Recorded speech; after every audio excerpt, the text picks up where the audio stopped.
Okay, friends, I was hoping to start the live when the noise settled down, but I think it's just going to keep going. So we're going to go ahead and get started. So you're not just waiting on me. Um, we are doing a redo of the Sunday class on sensory processing because my internet kept kicking me out on Sunday. And so I was notified by some friends that the live stream was ending or the screen was going black. So we're going to retry today. All right, so sensory processing, one of my favorite topics, something I do pretty much every day. Every session is going to touch on that. And a lot of the daycare center programming that I do is 100% based around sensory processing and how to integrate more sensory into classrooms or into your normal programming. So we're going to go over some of those techniques today. But before we start with techniques or jump into how to use it, we need to understand exactly what we mean when we say sensory processing and the way that it affects the brain. So when we hear sensory, especially nowadays, it's like a big catchphrase. One of the first thing that pops into your mind is going to be your traditional sand boxes, rice boxes, Play-Doh, all touchy, sticky, messy play. That's very traditional. And it makes people want to shy away from including quote unquote sensory into your classrooms because it can be overwhelming. Or you don't want to pull that out in the middle of your kitchen when you're also a busy parent. So what I want to do today is introduce alternative sensory systems that you can work with and you can use to maximize sensory input. So to do that, we first want to understand where that happens in the brain. This is one of my favorite pictures. This one here shows exactly where sensory processing occurs in the brain. So it's right here in the middle, develops like almost like a full headband, almost ear to ear, if you will. Here's a cross section here so you can kind of see how it comes up over the center of the brain. So it comes in from their spinal cord, your skin, your touch. It comes up the middle, right there into the brain stem, and kind of sucks up the back of the brain and deposits right there into the middle. Something that this picture doesn't show is on the front side of this line, so back side of the brain here, front side of the brain here. On the front side of this middle line is a second area. So if this blue area is where all the sensory stuff comes up and deposits, right in front of that is another little headband shaped line. And that is where you have to develop a motor plan. So if the information comes in from your environment here, floats around for a little bit, kind of gets organized. This is where, like this is your front desk at the office. So everything hits the desk, all the files, the papers, the phone numbers, and then somebody behind the desk takes time to take each individual piece of information and put it in the right file. So that's what you're seeing on this blue strip here. This is floating around in there. When it gets sorted, the brain has to develop a response, whether that be motor plans, so like sitting, running, jumping, or speaking, eating, grasping. All of that has to happen very quickly. So it moves from the files here, jumps that little line to the second band, and that's where you create movement or response. And then it tells the front of the brain exactly what it's supposed to be doing. Okay. So when it gets into this area, we have what's called latency. And that is literally just a pause while the brain organizes. So it's almost like you walk into that front office, the lady at the desk is organizing the information and she holds up her finger. Oh, wait 1 second. I'm in the middle of something. This is what you see here. That latency response time can vary from child to child wildly. So some of that latency response is going to be almost immediate and we would never pick it up just by noticing it in our day-to-day. Some kiddos' latency response is very broad and even up to 3 to 5 minutes before you can see a response happening. And that sometimes is when kiddos, you're like, they don't listen to me, they don't listen to me, they don't listen to me. But it's real weird. You'll already be moving on to the next thing thinking that they're not interested in what you're doing or that they're not listening or maybe they don't understand. So you're already going to move on to something else. And all of a sudden they answer the question you asked 4 minutes ago. And you're just like, what? That doesn't connect to anything now. But what was happening is the brain was still, even though you're moved on to other things, the brain was still floating that information around in this blue section. And then all of a sudden it finally jumped the line. And now the motor plan came out. And so that can make kiddos seem a little disconnected. It can also make them look like they're not following directions, but they may be. And you just have to give them that pause. So quick overview. This is a lot more detailed than that. And if we had a lot more time, we would go into more of that. but we don't. So we're going to make it very brief. So this is one of my favorite pictures here, kind of give you a quick visual. Now, we know information comes from multiple different systems, not just touch. So when we talk sensory, it's not just what the skin's bringing in. You have 8 separate sensory systems, and we'll go over those very, very briefly. So you have, of course, your visual and auditory, olfactory, tactile, your touch. You have taste or oral. And then you also have 3 internal senses. So one that I know is a big, also a catchphrase right now, is vestibular. And that is where the brain takes 2 senses. I call them my combination senses. So they take 2 senses and put them together to read one message. Vestibular is eyes and ears and how they talk to each other to tell you where your head is. So am I spinning around in a circle? Am I balanced? Am I, tipping over forward or backwards? So where is my head positioned in relation to my body and my space? That's vestibular. It also has to do with balance. So if you think, if you're walking, your brain is always identifying your center of gravity and your center of space. So it has to line up your eyes correctly and move the fluid in your ears. That's all vestibular. Okay. Number 7 on the sensory list, also a combination sense, is proprioception. So proprioception is your body sense. If you were to take a line and cut it right across your neck, anything below that neck is going to be proprioception pretty much exclusively. And so that's ligaments, muscles, the way your body coordinates its movement back and forth, and the way that you have stability and how much muscle contraction is needed. So the key with that sense, proprioceptive sense, is pressure and force. How much do I need to move my leg to kick the ball way over there? How much do I need to push my arms out to get the ball into that basket right here close to me? So reading pressure and space and understanding body movement is all proprioception. The 8th sense that they have fairly recently added as an individual sense. So like when I was in college, proprioceptive would have been your last, that's your 7. Congratulations.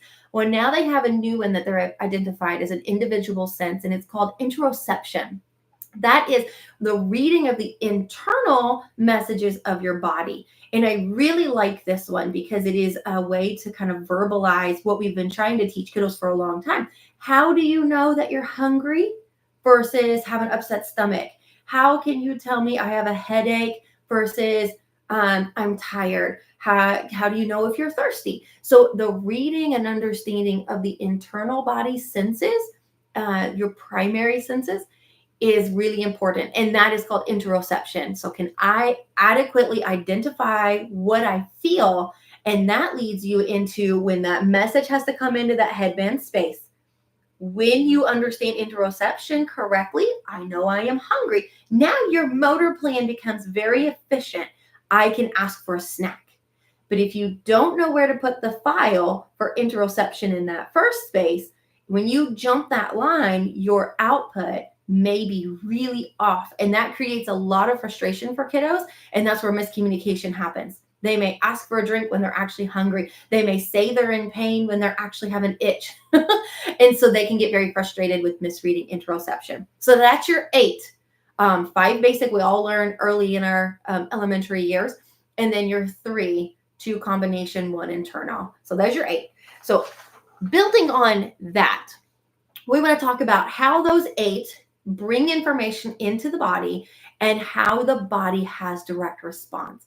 And the best way I have learned over years of doing this is to describe the sensory system inside your body like a cup or a box that can fill and empty every day. So I drew up this schematic long time ago and use this with a lot of my families. And I use this in a lot of my teachings. This is literally everybody's sensory system. We all have the same basic components. So all the same parts are there. You have your basic sensory capacity. You have your threshold line. We know what threshold is. Threshold is I'm done. I can't handle anymore. I'm full. I'm going to have a behavior. I'm going to crash. I'm going to fall asleep. I'm going to avoid, run away, something like that. We all know what that is. This first line here is called registration. I don't know if you can see that in the screen. Okay, that's called registration. Registration is where the brain has received enough of the sensory information to all of a sudden wake up and be responsive, meaning it can organize very efficiently and it can get rid of unneeded information, keep what's needed, and then organize and jump that line with very little latency, which is what we want to see. That's registration. Now, why the differences in how kiddos respond to sensory? The only thing that changes in a system is where that line is located, if you will. Okay. So registration can either be very high up on your spot, on your box or your cup, or it can be very low down. So I'll explain what the difference is you might see. What happens is if you have a system like this, you have an empty space here, registration, lots of space here, and then threshold. What's happening is you get up in the morning, like most of us, have your cup of coffee, you get dressed, turn on a light or two, maybe play some music. Some people do that. That what you're doing is you're inadvertently feeding your body very steady, controlled sensory information into this empty space, this blank canvas space of your morning. When you've had enough sensory input, and it shouldn't take very much, your brain will alert. And then it'll tell you in your body, your motor plan, that, oh, I'm ready to begin my day. I can organize. I feel settled. Okay. So the joke we always see, like, don't talk to me till I've had my first cup of coffee, actually applies to the sensory system. Don't talk to me. I'm not going to understand you. I'm just going to get irritated. I'm not hearing anything you say because I haven't had enough information in yet to be registered. If you hit registration line nice and early, like this, then you have all of this space for that information to float around on that blue line, meaning you can take in quite a bit of outside interference. So sounds, smells, what you're seeing, all of that can come in. And the brain can very nicely take all of the outside things not needed, throw it in the trash. It can keep the direction, your job list for the day, your the question your kid just answered or asked you so you can answer it effectively. It can keep important things and store those appropriately. Of course, threshold, we already talked about that. Hopefully it doesn't happen for a long time. But what happens is if you have lots of space here, you're going to take a long time to get the threshold because you have lots of space to throw things out before it builds. Kind of like Tetris, like the old Tetris games. It keeps coming at you faster and faster and faster, and it gets to the top. So the more space you have built in here, the better you're going to do at staying off threshold. What happens with little ones whose line is really, really high, okay? These are called our low processors. It's backwards, all right? The line up high on your cup means you process low. You need so much information dumping into your system that you have to fill pretty much the whole cup before the brain's awake. These are your little ones that are just grasping for anything. They're pulling everything out. They're grasping for high input, your jumpers, your climbers, your early morning chatty kiddos, and just woo, they are jumping off the walls. They are doing this, but what you normally will see is all of a sudden, out of the blue, and there'll be almost no trigger, they're going to crash. So you're going to get a brief sweet spot where they're very, and you're like, yes, they've calmed down. Now they're focused. Oh my gosh, now they're on the floor having a tantrum and they can't pull it together. Well, what happens is this space now is so narrow and they've absorbed all of this all day that by the time registration hits, now there's no time to sort. It's like the files are just piling up on the desk and you're at the end of the day, you got 20 minutes to fix this.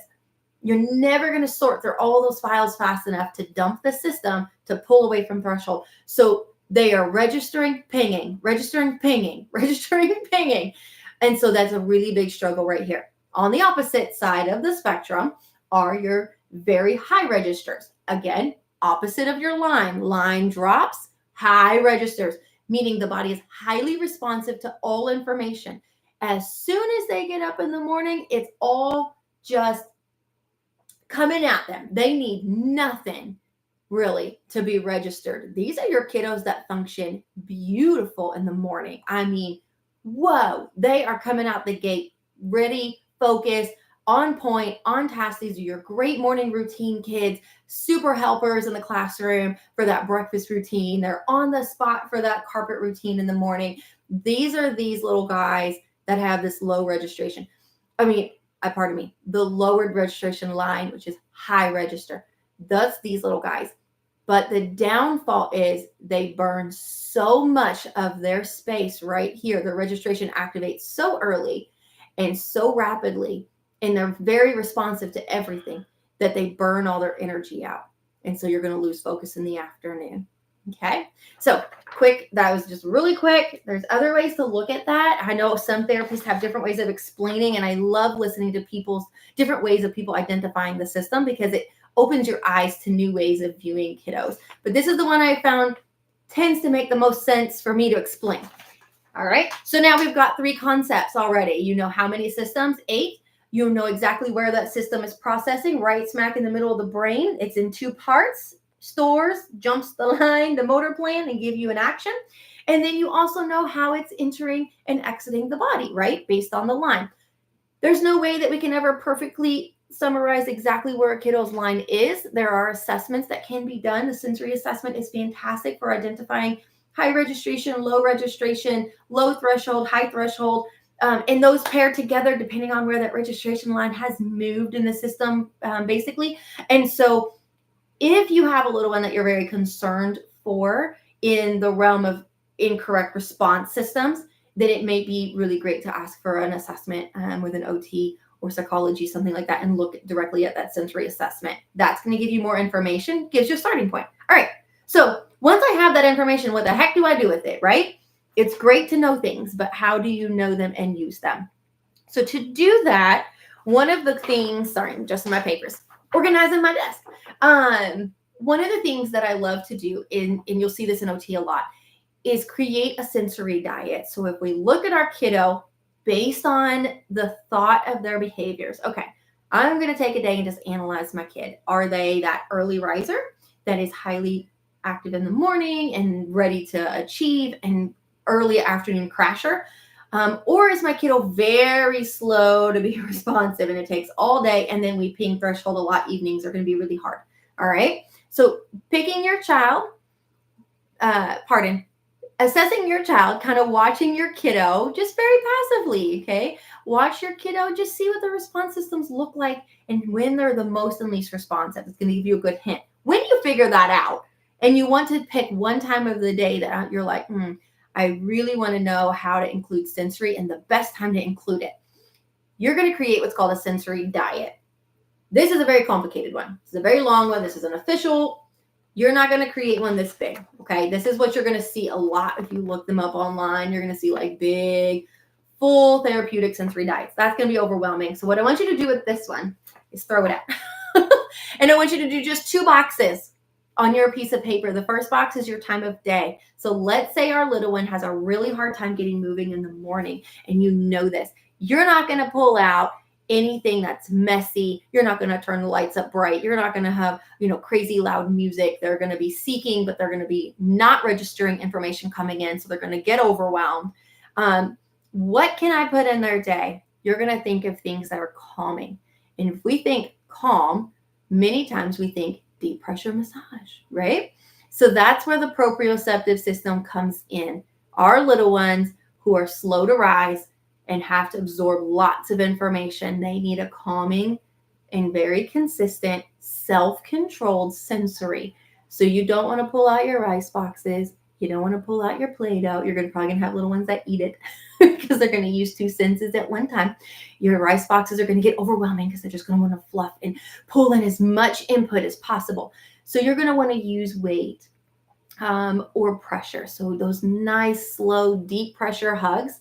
So a quick note on hugs and patting and movement. When you are putting pressure into the body, a lot of times the question is, how much pressure do I need to use? Well, bodies are little, right? Our kiddos are small. We're big. And it can be a little bit scary to squeeze your kid, or it can be scary to kind of push on their little joints or their hands because you don't want to squeeze too hard. But I also caution not to squeeze too lightly because light touch is tickly and that's very activating. And then you're actually bringing in a hypersensitive feeling into that system. Okay. So we don't want to overstimulate by doing like, oh, come on, baby, like, wake up. Our little ones that are like that, a quick reference for you is if you look at your nail bed and you just kind of pull, see that color change? That is not a lot of pressure. And the same thing if I was to push into my own, oh, my camera's glaring. There you go. Now you can see it. So I'm just pushing my fingers together. You feel that, right? So test it on yourself. Kind of just feel where that push comes in and you see the color change in your nail. That's about enough pressure to make sure that you're getting beyond. You have a settled push enough that you're bypassing that tickle phase. All right.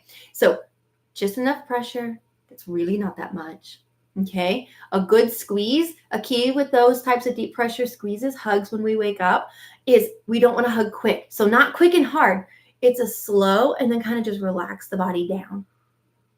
So if we're looking at the sensory diet, for example, I'm going to pick morning routine box 1, box 2, what am I going to put in it? My kiddo has a very high registration line, which means their threshold's right here. I know later today they've absorbed everything, they're going to crash. I want to feed their system now to get them to threshold, to get them to registration faster because I want to buy them time to sort throughout their day, especially before I send them off to school. All right. So you're going to think calm, very calming. You don't want activating activities like lots of squeeze and touch and throw and movement and sound and sight. You don't want activation. You want calm to feed in that system. So sensory diet, 2 boxes. Time of day, morning routine. Time of day can even be smaller increments. So breakfast, let's say breakfast is so hard. What is another thing you can do to activate the system? If your little one is hard to wake and they need lots of input in the morning, they could seem a little floppy. They're slumping out of their chair. They're leaning on the table. Okay. That body is not engaged enough to have full muscle activation or to appropriately understand the motor plan that we want in place. Sit up tall and move your spoon or use your fingers, whatever age we're dealing with. And so what we want to do is include things that are going to be calming, yes, but you can't put pressure at the table very well. There are ways to do that with like weighted lap pads and things like that. But if you want something that's pretty quick and simple, try raising their chair. Set them on a tall stool, that has the back on it, or get them in a tall height chair instead of the height chair that's just in the chair. That alone is going to be activation in the system because you're changing location of head in relation to environment.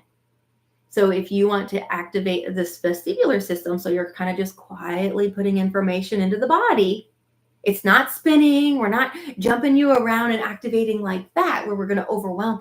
We're just increasing input. So we're passively putting something in there. Vestibular is a great way to do that. So raising that chair, getting on a tall table for that breakfast routine, or standing on one of those sink stairs. There's an official name for that, and it has left me on this Tuesday night. Don't remember what it is. Like the helper stools.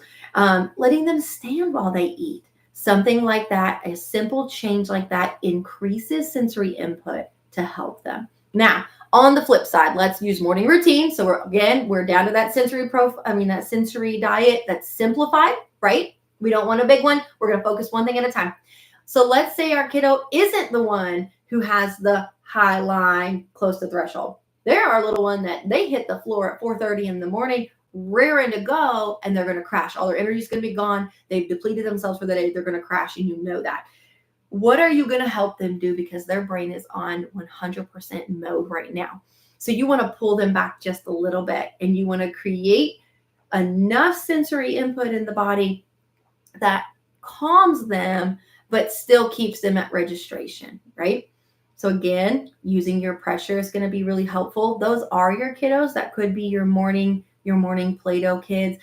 If you don't want to use Play-Doh, another really great option are the sensory cups or like the rain sticks. So increasing sound in the system. That's a really great one for your high stimulating kids early in the morning. That's going to be a little bit less abrasive. It also includes a lot of finite motor movement. So you're activating small muscles, and that again raises the level of sensory input.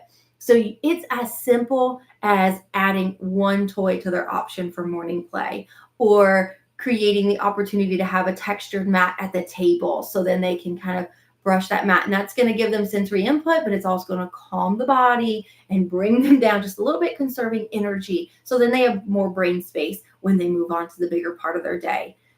Weighted spoons, weighted utensils, that's a really fun thing to look into. And that does the same thing. And the cool thing with weight is if we're looking at splitting activities, activating versus calming, weight can be both depending on where the child's system is. So that's one of the fastest ways to kind of push the system into where it needs to be without having to overthink exactly where your child is. Caution with weight. I have to say this every time I talk about weight. Okay, what are my parameters? You never want to go more than 5 to 15% of your child's body weight on anything that's going to be on the body.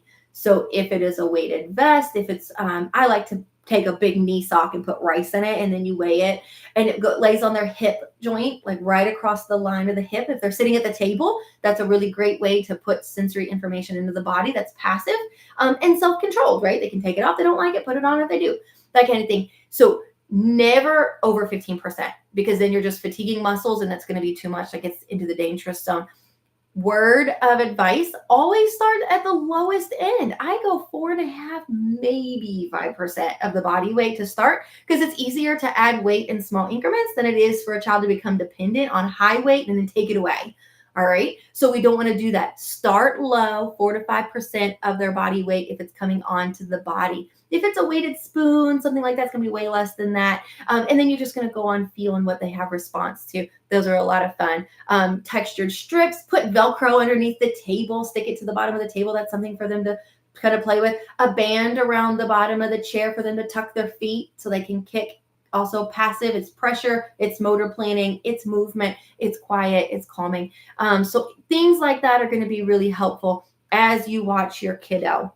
So something that I want to put up for you guys, and I will probably sometime this week, I'll put up a list of mommy and me activities that are really great. And what's fun is I did not organize them in any kind of order on this list, because something you can do is go through and pick, would this be a calming activity for my kid? Would this be a activating activity, a calming activity, activating, and see if you can figure out what system it belongs in. And then a second thing I like to do is figure out what system I'm working with. So I'll put this list up as well. I use this one a lot of my trainings, but this one goes through specific types of visual that you can include. Lots of times when we think sensory, we think touch, touch, touch, touch, touch. We can overwhelm one system. So if we think of everything coming up the back of the brain, it's coming from one spot. So that part of the brain is going to need a nap.